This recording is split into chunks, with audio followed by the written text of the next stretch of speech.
রাজার ঘরে ছোট রানী এলো পদ্মাবতী, রানী পদ্মাবতী।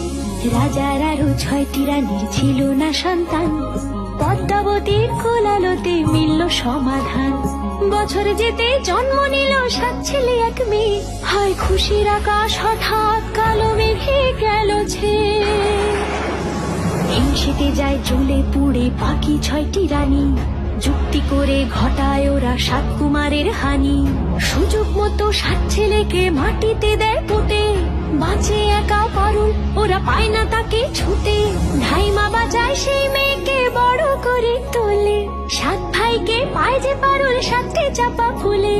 এত কিছুর পরেও রাজার বিপদ যে কাটে না, সূর্য নগরে সুখের সূর্য আর ওঠে না।